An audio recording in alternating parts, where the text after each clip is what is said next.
신 하나님의 말씀 갈라디아서 2장 20절입니다. 다 같이 한 목소리로 받들겠습니다. 시작. 내가 그리스도와 함께 십자가에 못 박혔나니 그런즉 이제는 내가 사는 것이 아니요 오직 내 안에 그리스도께서 사시는 것이라. 이제 내가 육체 가운데 사는 것은 나를 사랑하사 나를 위하여 자기 자신을 버리신 하나님의 아들을 믿는 믿음 안에서 사는 것이라. 아멘. 자신이 즉 내가 누구인가 하는 자신의 정체성을 깨닫는 것은 아주 매우 중요합니다. 인생의 어느 시점에 살고 있든지 간에 상관없이 하나님께서 나에게 원하시는 것이 무엇인가, 하나님께서 내게 주신 사명이 무엇인가, 이것을 깨닫는 것은 우리 인생 항로에 있어서 매우 중요한 사안이 됩니다. 내가 누구인가, 하나님께서 나를 통해서 이루고자 하시는 일이 무엇인가 하는 것을 깨달을 때에 삶의 바른 목표가 세워질 수 있습니다. 인생 항로의 바른 방향이 설정될 수 있습니다. 내가 무엇을 할 것이며 어느 삶의 부분에 더 시간과 에너지와 물질을 사용할 것이고 어느 방면에서 어느 측면에서 내 에너지, 물질 그리고 내 은사를 좀 덜 투자하고 좀 어느 것을 끊고 어느 것을 맺어야 될지 이런 것에 대한 바른 결단이 바로 여기에서 나오게 되기 때문입니다.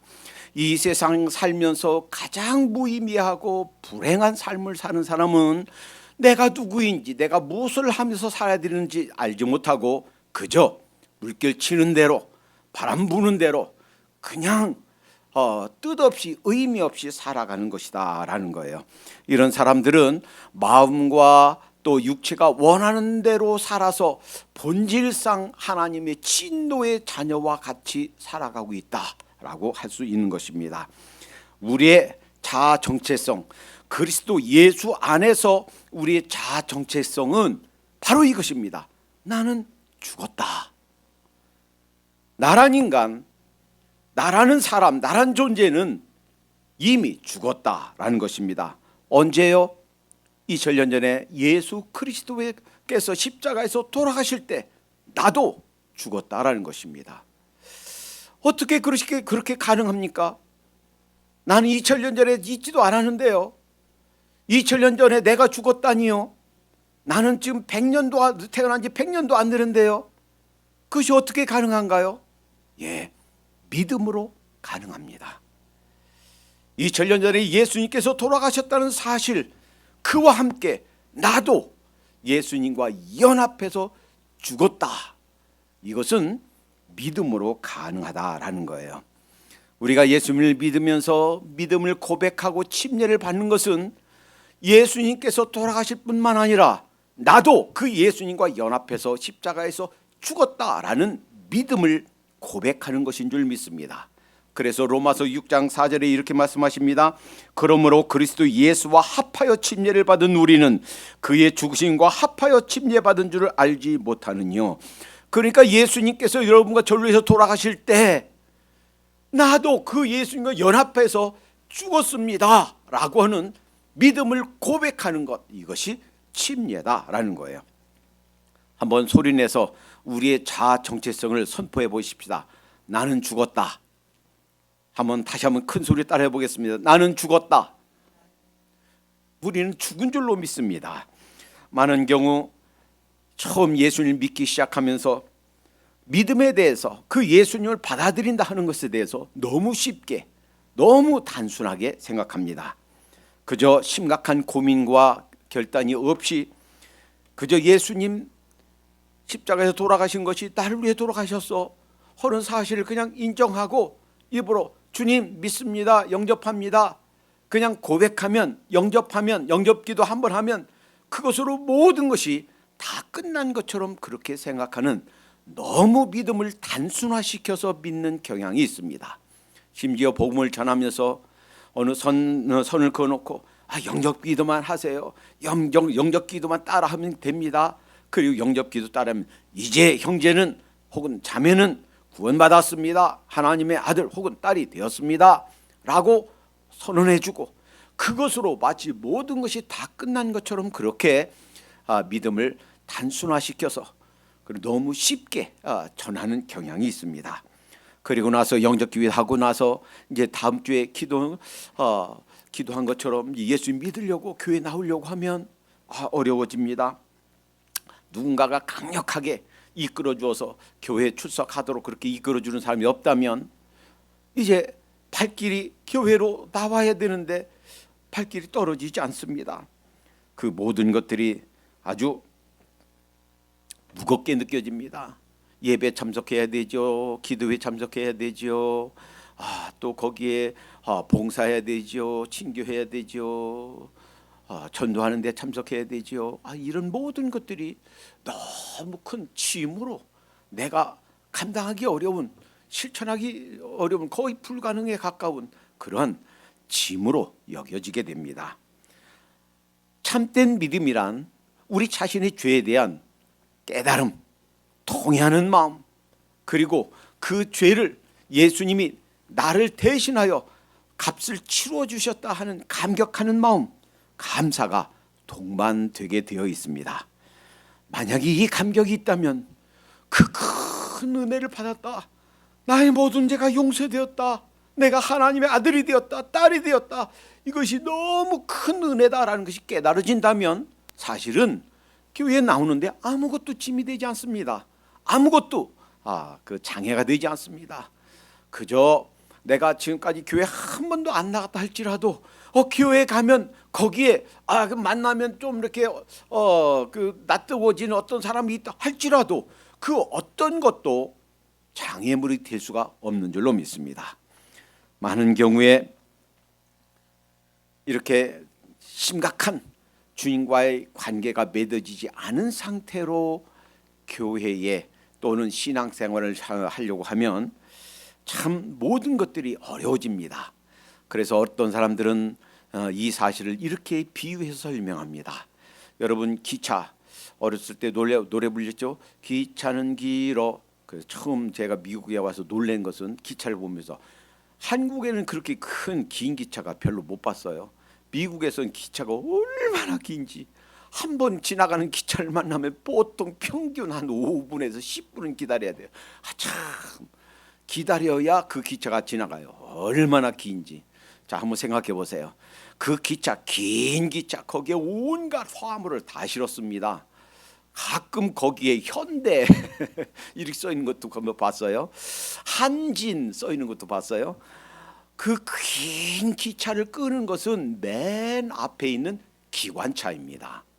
그 기관차에 아주 강력한 동력 엔진이 있어서 그 긴 기차를 끄는 것은 맨 앞쪽에 있는 기관차예요. 그 기관차에서 칙칙폭폭 칙칙폭폭 하면서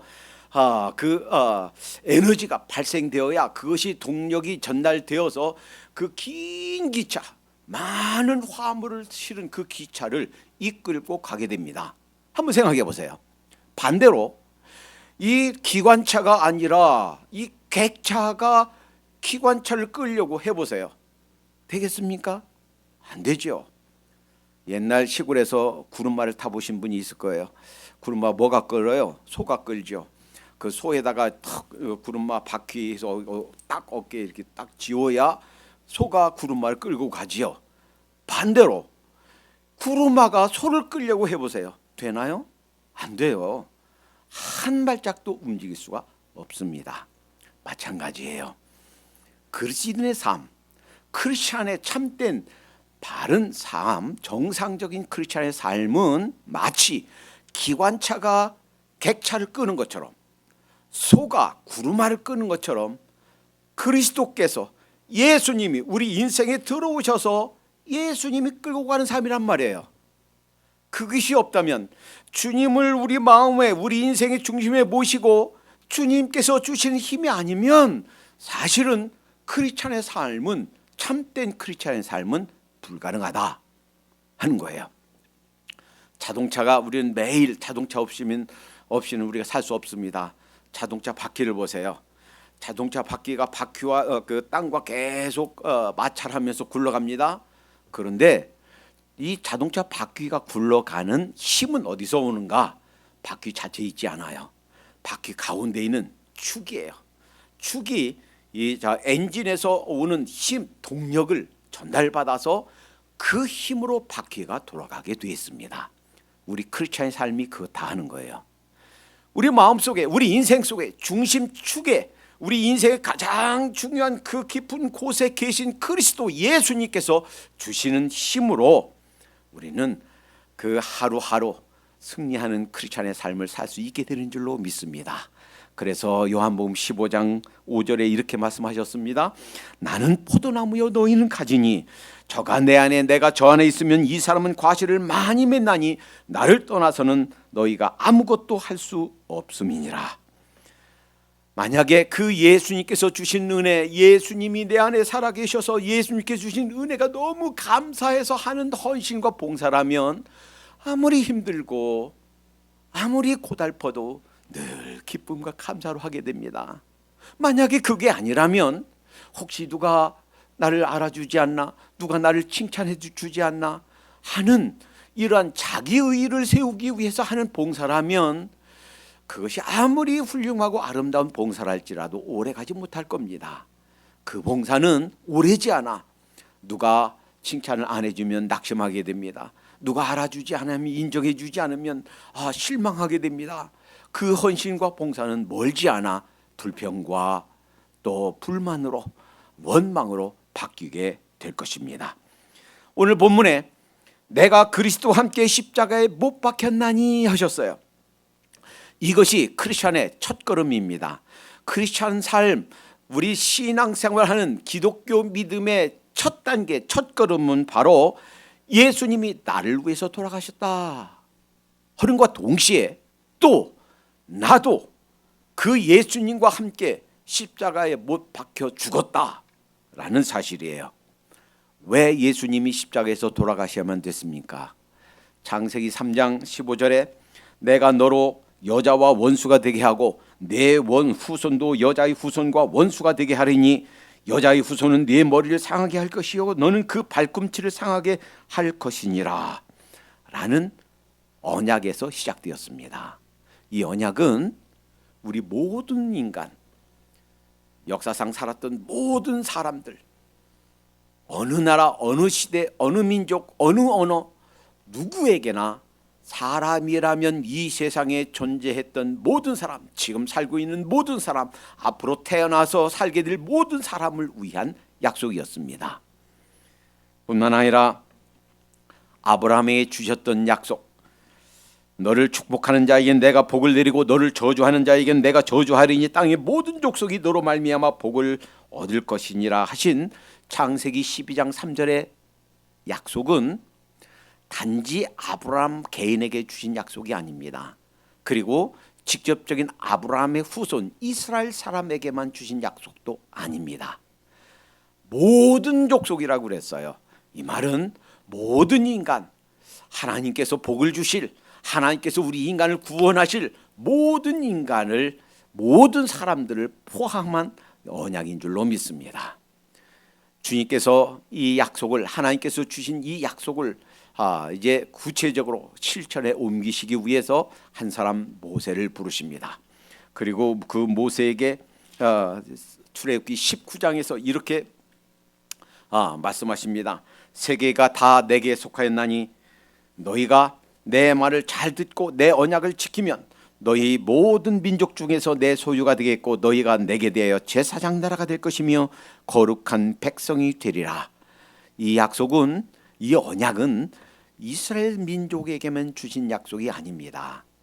물론 하나님의 말씀을 잘 준행하면 이스라엘 사람들은 제사장 나라가 된다는 거예요. 그런데 한번 생각해 보세요. 제사장이 자기만을 위해서 존재하나요?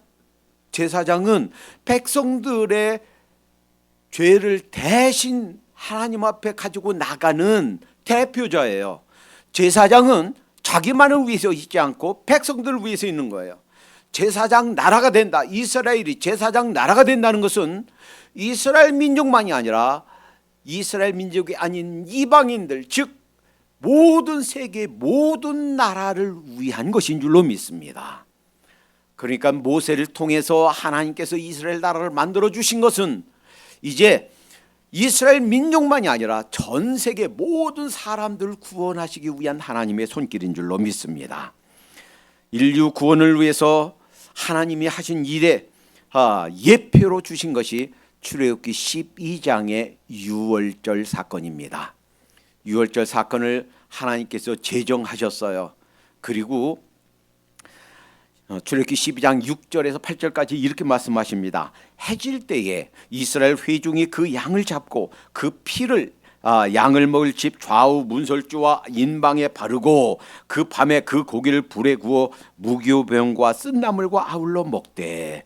이것은요, 우리 인간의 죄를 대신해서 어린 양, 우리가 죽어야 될 자리에 어린 양이 죽어서 그 피를 바른 그 의식은 이 다음에 하나님의 어린 양으로 이 세상에 오셔서 여러분과 저를 위해서 대신 돌아가실 예수님의 십자가의 죽으심을 예표로 그림자로 보여준 사건입니다.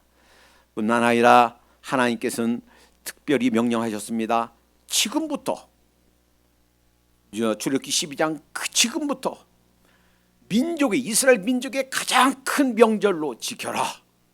그래서 우리나라 설을 지키듯이 이스라엘 명절 중에 가장 큰 명절로 유월절을 지켰습니다. 얼마만큼? 약 1400여 년간 예수님이 그 예표의 실체로 삼위일체 하나님께서 이 땅에 오실 그때까지 1400년간 민족적인 가장 큰 명절로 지켰습니다. 왜 그럴까요? 그 유월절 양으로 오시는 분이 바로 예수 그리스도라는 사실, 하나님의 아들 성자 예수님, 성자 하나님 예수님이시다 하는 것을 민족적으로 가르치기 위한 시청각 교육이었습니다. 1400년간 이것을 행하신 다음에 예수님이 오셨습니다. 이제 처음 예수님을 만날 때 침례 요한이 성령이 충만해서 소리칩니다. 보라, 세상 죄를 지고 가는 하나님의 어린 양이로다. 요한복음 1장 29절에 외칩니다. 예수님이 이제 공생애를 마무리하면서 마지막 유월절을 맞으십니다. 누가복음 22장 15절에 예수님이 이렇게 말씀하십니다. 이 유월절 먹기를 내가 원하고 원하였노라. 왜요? 그 유월절 1400년간 이스라엘 민족이 지켜온 그 유월절의 의미가 그 그림자의 실체인 예수님이 오신 거예요. 그리고 그 약속을 이제 그 새 언약을 지키실, 완성하실 때가 다가온 거예요. 예수님이 십자가에 못 박혀 돌아가신 그 날이 바로 유월절 날이었습니다. 그리고 그 예수님이 돌아가신 것은 유월절 어린 양 그 실체가 십자가에서 돌아가신 것입니다.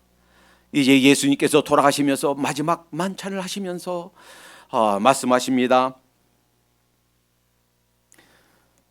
이것은 너희를 위하여 주는 내 몸이라. 너희가 이를 행하여 나를 기념하라. 누가복음 22장 19절입니다. 이 잔은 내 피로 세우는 새 언약이니 곧 너희를 위하여 붓는 것이라. 누가복음 22장 20절. 이제 유월절 어린 양의 실체로서 내가 너희 죄를 위하여 하나님께 희생 제사를 드리는 거다. 내가 곧 죽을 거다. 십자가에 죽을 거다. 이것이 왜 예수님께서 이 땅에 오셨고 왜 예수님이 십자가에서 돌아가셔야만 되는가 이유입니다. 하나님은 사랑의 하나님이십니다. 그러나 결코 죄는 그냥 간과하실 수 없으신 공의의 하나님이십니다. 여러분과 저희 죄가 용서받기 위해서는 죄의 대가가, 죄의 값이 치루어져야만 됩니다. 그 예수님이, 죄 없으신 예수님이 자신의 목숨으로, 자기의 생명으로 죄값을 치루어 주신 것이 십자가입니다. 그래서 돌아가셨습니다. 그런데 그와 함께 그것으로 끝나지 않고 그 예수님이 돌아가실 때 나도 그 예수님과 연합해서 예수님과 함께 십자가에 죽었다라고 하는 것이 십자가의 또 다른 의미입니다. 크리스찬의 바른 삶은 여기에서 또 시작됩니다. 예수님과 함께 나도 죽었다라는 것. 우리 크리스찬들이 이 기차가 기관차로부터 힘을, 동력을 전달받는 것, 그것은 바로 이것입니다. 내가 사는 것이 아니라 나의 정체감, 나의 존재는 이제 이 세상에 없다. 나는 죽었다. 그리스도와 함께 죽었다. 라는 것을 알 때, 그것을 믿을 때, 그것을 고백할 때 주님께서 주시는 힘, 동력을 받게 됩니다. 여러분 잘 보세요. 죄는요 대가를 요구합니다. 무엇이요? 율법이 쏘게 됐습니다. 율법이 죄의 대가를 요구합니다. 그러나 그 율법에 쏘는 것, 율법의 침에서 벗어나는 방법이 있어요. 그게 뭐예요? 우리가 죽으면, 나란 존재가 죽으면 더 이상 율법이 무의미해져요. 율법에 쏘는 것이 그것이 없어져요. 하나님께서 이것을 가르쳐 주시기 위해서, 자, 우리가 이미 여호수아서에서 도피성에 대해서 배웠죠. 도피성이 무엇입니까? 그 어떤 살인 의도가 없이 부지중에 실수로, 그런 의도가 없이 부지중에 살인한 자가 도망쳐서 생명을 유지하는 곳이 도피성이에요. 도피성은 각 그 족속들이 쉽게 도망칠 수 있도록 전역에 퍼져 있었어요. 그리고 그 도피성에서 올바른 재판을 받아서 억울함이 없게끔 만든 것이 도피성이에요. 그런데 이 도피성에 피해 있던 사람들이 해방되는 방법이 있습니다. 우리가 만든 게 아니에요. 인간이 죄지은 게 아니에요. 하나님께서 마련해 주신 거예요. 당시에 대제사장이 죽으면 이제 그의 모든 율법 요구가 없어집니다. 해방됩니다. 그래서 대제사장이 죽으면 이제 해방되어서 자기 집으로 돌아갈 수 있습니다. 아무도, 그 어떤 사람도 그를 해할 수가 없습니다. 이것이 이 사실을 가르쳐 주는 거예요. 이것에 대한 예표로 하나님께서 만들어 주신 거예요. 자, 내가 예수님이 십자가에 돌아가실 때 내가 죽었다라는 것을 알고 믿고 신하면 내가 죽은 거예요. 그러면 더 이상 율법이 나에 대해서 무익하게 된다라는 거예요. 자신을 죽은 자로 여기는 것, 자신을 죽은 자로 아는 것, 이것이 우리 신앙생활에 아주 중요한 기초가 된다라는 거예요. 그래서 고린도전서 15장 31절에서 사도 바울은 이렇게 고백합니다. 형제들아, 내가 그리스도 예수 우리 주 안에서 가진 바 너희에 대한 나의 자랑을 두고 단언하노니 나는 날마다 죽노라. 자신을 죽은 자로 여기고 하루하루의 삶이 날마다 죽은 자로 여기는 삶을 살았다라는 거예요. 이것이 바퀴가 돌아가면서 중심축 그리스도로부터 주시는 힘을 공급받는 방법이다라는 거예요. 자신을 죽은 자로 여기는 삶이 무엇입니까? 갈라디아서 5장 24절에 그리스도 예수의 사람들은 육체와 함께 그 정욕과 탐심을 십자가에 못 박았느니라. 여기에서 자신을 십자가에 못 박는 삶, 자신을 죽은 자로 여기는 삶이 무엇인가를 설명해 주고 있습니다. 우리 옛사람, 우리 육신의 정욕은 우리로 하여금 죄로 달려가게 만들고 있습니다. 탐심은 하나님께 마땅히 드려야 될 것, 이것을 그저 내 곳간에 쌓아놓도록 하나님께 드려야 할 헌신과 감사를 막고 있습니다. 그래서 마태복음 6장 24절에 너희가 하나님과 재물을 겸하여 섬기지 못하느니라 그랬습니다. 내 육체의 정욕을 따라 살고자 하는 마음이 생길 때에, 내 탐심으로 내 곳간에 자꾸 채우고 싶은 마음이 생길 때 나는 죽었노라 선언하고 나 자신을 죽은 자로 여기는 삶입니다. 이것이 신앙의 첫걸음이다라는 거예요. 그래서 예수님께서 제자의 자격을 말씀하시면서 이렇게 말씀하셨습니다. 누가복음 14장 26절에서 무릇 내게 오는 자가 자기 부모와 처자와 형제와 자매와 더욱이 자기 목숨까지 미워하지 아니하면 능히 내 제자가 되지 못하고, 마태복음 19장 29절에서 또 내 이름을 위하여 집이나 형제나 자매나 부모나 자식이나 전토를 벌인 자마다 여러 배를 받고 또 영생을 상속하리라 하셨습니다. 마가복음 10장 29절 30절에서 예수께서 이르시되 내가 진실로 너에게 이르노니 나와 복음을 위하여 집이나 형제나 자매나 어머니나 아버지나 자식이나 전토를 벌인 자는 현세에 있어서 집과 형제와 자매와 어머니와 자식과 전토를 100배나 받되 박해를 겸하여 받고 내세의 영생을 받지 못할 자가 없느니라. 여러분, 참된 제자의 자격은 바로 자신을 죽은 자로 여기는 것인 줄로 믿습니다.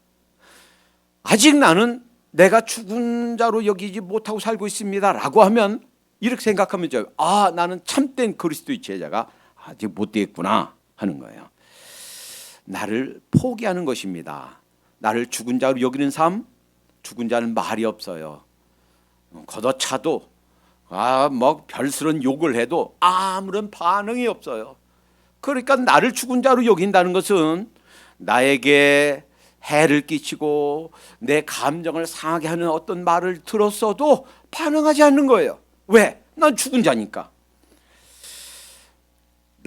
내 자신을 죽은 자로 여긴다 하는 것은 나를 포기하는 거예요. 나의 취향, 나의 목표, 나의 야망, 나의 계획, 나의 미래, 나의 모든 것들을 다 내려놓고 내 것이 아니라 하나님께서 무엇을 원하시는가, 이것에 우리 삶의 초점을 모으는 삶, 이것입니다. 사탄의 공격 포인트가 그것입니다. 사탄은 무엇을 공격하는가? 그냥 큰 마귀 영상으로 나와서 아니에요. 그게 아니고요. 조용하게 우리 생각 속에 침투를 해요. 그래서 우리 자아 정체감에 혼동을 주는 겁니다. 사탄은요, 우리 마음속에 조용히 들어와서 이런 생각들을 넣어줍니다. 생각해봐. 교회 나가는 거 좋고 헌신하는 거 좋고 그렇지만 네 미래를 생각해야지 않겠어? 네 자녀들이 결혼해서 자립하지 못하면 도와줘야 될 거 아니야. 그러다가 병 들어봐. 돌봐줄 사람이 아무도 없잖아. 세상에 믿을 것은 돈밖에 없어. 그러니 적금 들여야 돼. 믿을 만한 것은 부동산뿐이야. 부동산 사놔야 돼. 거기다 묻어놔. 그래도 재산 불리는 데는 주식이 최고지. 그 주식에 좀 넣어놔. 아니야, 정말 돈 불리려면 믿을 만한 사람한테 돈 노래해야 돼. 그것이 제일 확실해. 끊임없이 우리에게 속삭이고 있다 하는 거예요. 만약에 우리 자신을 죽은 자로, 내 자신이 죽은 자로 살지 못하도록 막는 것이 있다면, 이것이 사탄의 속삭임이구나. 이것이 사탄이 우리에게 공격하는 공격 포인트구나 하는 것을 깨달아야만 될 줄로 믿습니다. 자신을 죽은 자로 여긴다 하는 것은 내일 일을 염려하지 말고 그저 먼저 먹을 거, 입을 거, 마실 거 생각하지 말고 먼저 그의 나라와 그의 의를 구하는 것, 이것이 내 자신을 죽은 자로 여기는 삶인 줄로 믿습니다. 오늘 본문에 그런즉 이제는 내가 사는 것이 아니요 오직 내 안에 그리스도께서 사는 것이라 그랬습니다. 진정한 삶, 내 자신을 죽은 자로 여길 뿐만 아니라 이제는 내가 사는 것이 아니고 내 안에 그리스도께서 내 대신 사는 삶, 이것이 우리 그리스도인의 두 번째 삶의 중요한 단계다라는 거예요. 어떤 면에서 이것은 너무 추상적인 것 같아요. 아니, 내가 죽고 그리스도께서 내 안에 사신다? 그 너무 막연하고 너무 추상적인 거 아닙니까? 그렇게 생각될 수도 있어요. 그러나 이것은 매우 실제적인 그러한 현실이 될 수 있습니다. 내가 사는 것이 아니라 내 안에 그리스도께서 내 대신 사는 삶, 이것이 모든 크리스찬들이 살아야 될 정상적인 그리스도인의 삶이다라는 거예요. 만약 이것이 이루어지지 않은 사람이 있다면 아하, 난 아직 정상적인 크리스찬 삶을 살지 못하고 있구나 라고 깨달으면 될 것 같습니다. 여러분, 한번 우리 자신들을 돌아보십시다. 내가 추구하는 삶의 목표가 내가 세운 목표인가, 아니면 하나님께서 내게 주신 목표인가? 내가 달려가고 있는 삶의 방향이 내가 세운 것인가, 하나님께서 나에게 주신 방향인가? 만약에 내가 그렇게 애쓰고 이루고자 하는 그 어떤 것이 그저 나의 목표, 나의 계획을 이루기 위한 것인가, 하나님의 사명을 이루기 위한 것인가? 만약에 세 개 중에 하나의 다 답변을 우리가 할 수 있다면, 첫 번째, 아이고 목사님 저 그런 거 몰라요. 아이고 골치 아파요. 뭐 그런 거 뭘 생각합니까? 그냥 사는 대로 사는 거지요. 바람 부는 대로 물결 치는 대로 사는 거지요. 아, 그런 거 복잡해서 전 따지지 않고 그냥 살렵니다 라고 한다든가. 두 번째, 아이고 목사님 생각해 보니까 그 삶의 목표, 제가 달려가는 목표가 제 것이었군요. 주님께서 주신 것이 아니고 제 삶의 목표였군요 라고 답한다든가. 세 번째, 목사님 당연히 제가 가려고 하는 목표, 이것은 하나님이 주신 것이지요. 그런데 거기에 조금 제 생각도 제 목표도 조금 덧붙여서 하나님이 주신 것도 이루고 제가 원하는 것도 좀 동시에 이루면 안 될까요? 이렇게 세 가지 중에 하나가 우리의 정직한 답이라면 우리 삶의 목표, 삶의 방향 다시 생각해야 될 줄로 믿습니다. 이 세 가지 중에 하나라면 우리의 삶의 목표, 달려가고 있는 모든 것 잠시 멈추고 다 내려놓고 정말 나를 향해서 원하시는 하나님의 목표는 무엇인가? 나를 통해서 이루고자 하시는 하나님께서 나에게 주신 사명, 나를 이 땅에 태어나게 하신 그 목표는 무엇인가? 그 목표 설정부터 다시 해야 될 줄로 믿습니다. 이 세 가지 중에 하나가 우리 정직한 답이라면 그 세 가지 다 내려놓고, 나의 모든 것 다 내려놓고, 주님 깨닫게 해주시옵소서, 나의 영적인 눈을 밝혀주시옵소서, 주님께서 나에게 원하시는 것이 무엇인지 발견하여 그것을 찾고 따라갈 수 있도록 도와주시옵소서. 이렇게 기도해야 될 줄로 믿습니다. 주님이 우리의 최고의 가치, 우리 최고의 우선권자, 날 통치하시고 지배하시고 다스리시고 날 이끌어 가시는 분이 바로 주님이셔야 될 줄로 믿습니다. 여호수아가 마지막에 피를 토하는 심정으로 그렇게 원했던 것, 우상 섬기지 마세요 라고 했던 것, 만약에 이 부분에 있어서 주님이 나를 이끌어가는 최고의 그런 가치가 아니라면 그것이 내 삶이 바로 우상을 섬기며 따라가는 만몬주의에 물든 그런 삶일 수가 있다라는 사실을 잊지 말도록 하십시다. 자, 그러면 어떻게 내가 사는 것이 아니고 내 안에 그리스도께서 사는 삶을 살 수가 있나요? 이 네 가지 실제적인 실천 방법을 소개해 드립니다.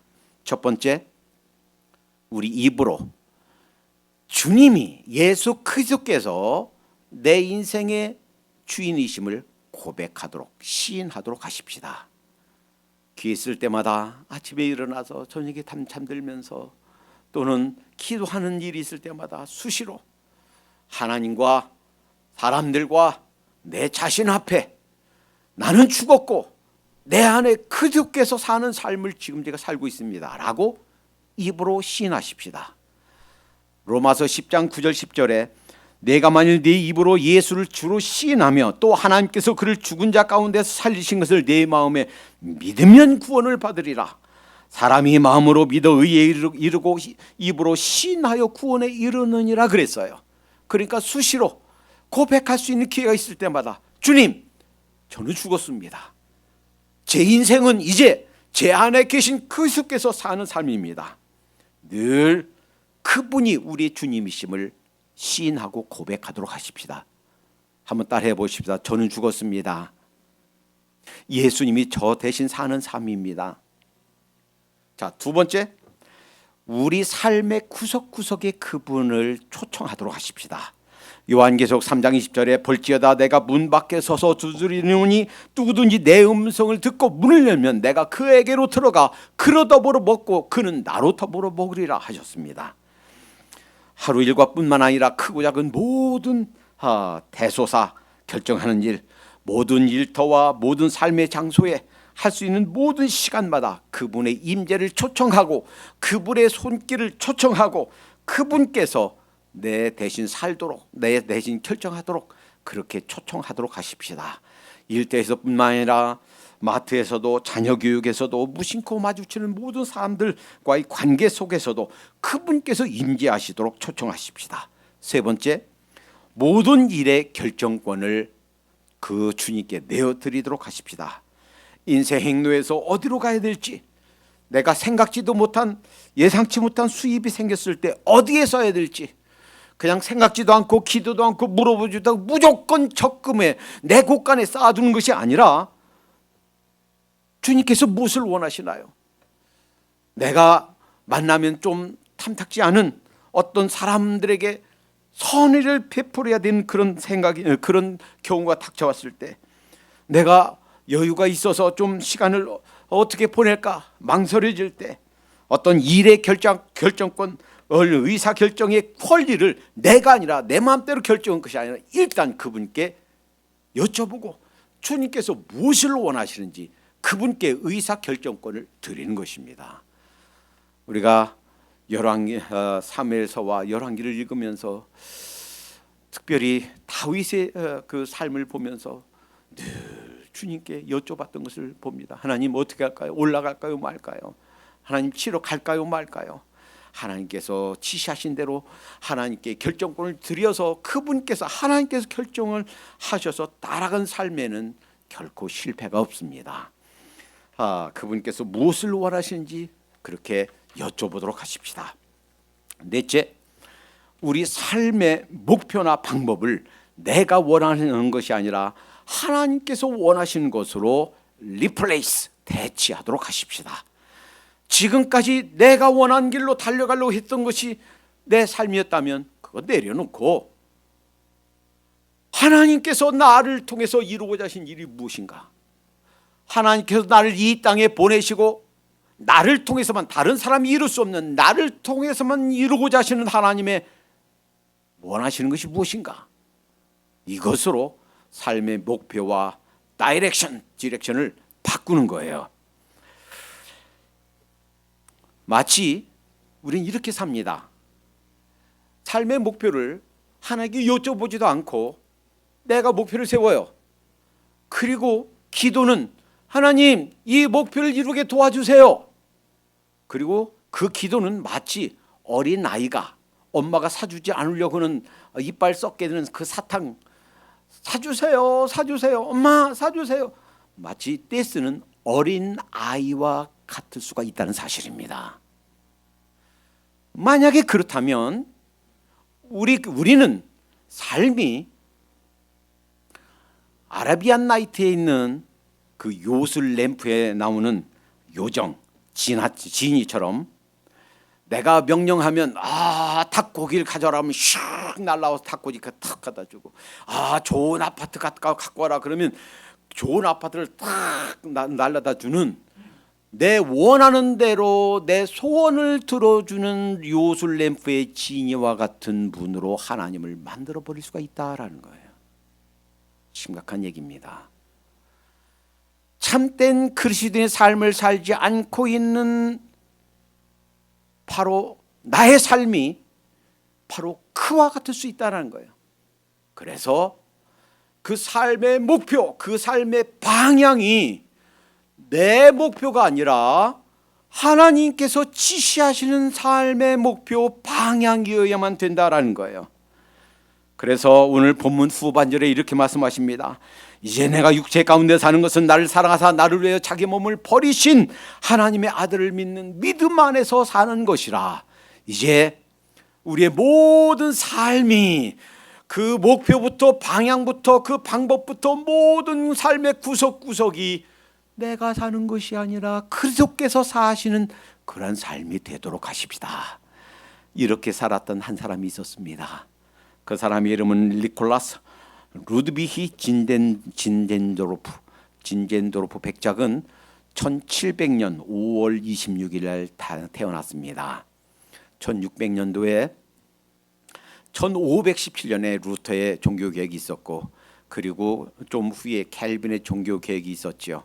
그리고 이들은 종교개혁하면서 죽음을 무릅써야만 됐습니다. 물론 종교개혁을 성공하기 전에 바른 말씀에 서게 하고자, 교회가 잘못되어 가고 있다, 하나님 바른 말씀에 서야 된다라고 주장하다가 처형된, 순교당한 수많은 사람들이 있습니다. 그 중에 후스의 후손들이 모라비안입니다. 그리고 이 진젠도르프는 자기가 태어난 6주 만에 아버지가 돌아가십니다. 그래서 할 수 없이 어머니가 4살 때 재혼해서 이제 다른 가정에서 지내게 됩니다. 그때 할머니를 만났는데 이 할머니가 아주 경건한 분이셨어요. 그 할머니 이름은 헨리테였습니다. 그 좌우명은 이런 것이었어요. 하나님께 기도하고 믿고 조용히 기다려라. 그리고 하나님께서 손짓하실 때, 하나님께서 부르실 때 그 어떤 것도 십자가의 고된 일도 깊이 하지 말아라. 이런 할머니의 믿음을 잘 배우면서 살았습니다. 그가 처음에는 법학도로서 법률을 공부하고 이제 19살, 20살 1719년부터 20년까지 유럽에 있는 문화를 배우기 위해서 여행하게 되었습니다. 그리고 독일 뒤셀도르프 미술관에서 도메이코 페티가 그린 그림 명화를 하나 보게 됩니다. 그 명화 제목에는 이 사람을 보라라고 하는 그림이었어요. 이 그림은 예수님이 십자가에서 못 박혀 돌아가시는 장면을 그린 그림이었습니다. 그런데 그 그림을 보고 큰 충격을 받았어요. 마치 피가 뚝뚝 떨어지는 것 같은 그런 느낌을 받을 정도로 아주 강렬한 감동의 전율을 느꼈습니다. 마치 그 그림의 그리스도께서 그에게 이렇게 말씀하신 것처럼 느꼈습니다. 나는 너를 위해서 목숨을 버렸는데 너는 나를 위해서 무엇을 주고 있느냐, 이렇게 말씀하시는 것처럼 느꼈습니다. 그 그림을 오랫동안 바라보면서 그 마음속에 결단하게 됩니다. 주님께서는 나를 위해서 그 목숨을 버려주셨는데 지금부터의 제 인생은 이제 내가 사는 것이 아니라 주님께서 제 안에 사시는 삶, 주님을 위한 삶이 되겠습니다. 이후에 그가 땅을 조상에게 물려받은 그 재산으로 영지를 삽니다. 그리고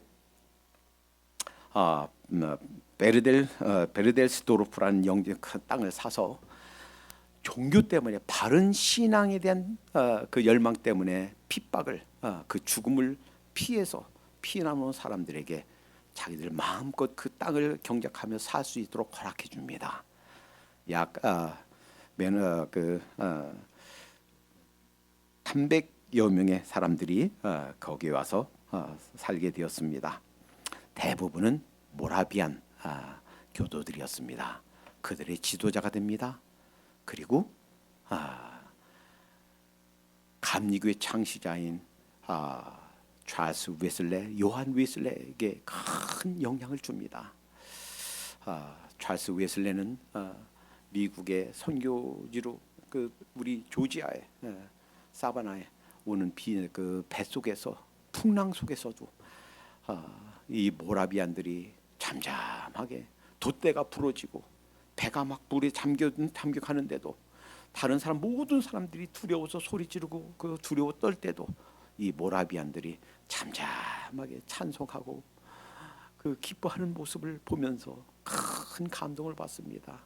그래서 이 형제들이 이들에게 여러 가지를 배우게 됩니다. 뿐만 아니라 그들은 미국의 대각성 운동에 가지고 중추적인 역할을 했던 조나단 에드워드에게 큰 영향을 줍니다. 그리고 1760년 그가 죽을 때 28년간 226명의 선교사를 배출했고, 1760년 당시엔 그린랜드 13개 지역과 중북부 아메리카와 서인도 제도의 49명의 형제와 17명의 자매들이 6125명의 영혼을 책임졌다고 합니다. 1732년부터 1930년까지 이들은 세계 14개국에 3천여 명의 선교사를 파송했다고 합니다.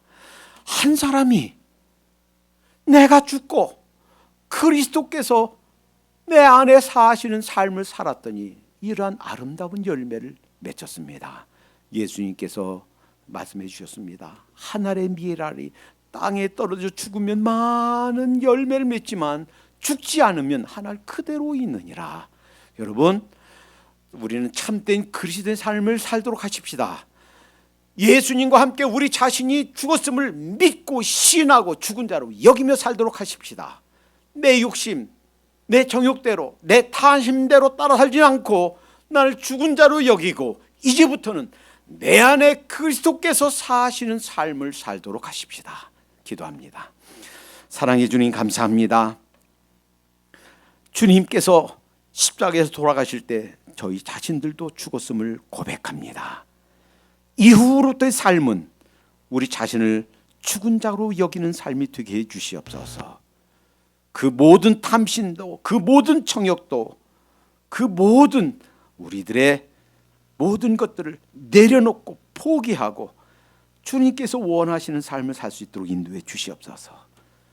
단지 추상적인 개념이 아니라 주님께서 내 대신 삶이 우리 삶의 실제 현실이 될 수 있도록 인도해 주시옵소서. 예수님의 이름으로 기도하옵나이다. 아멘.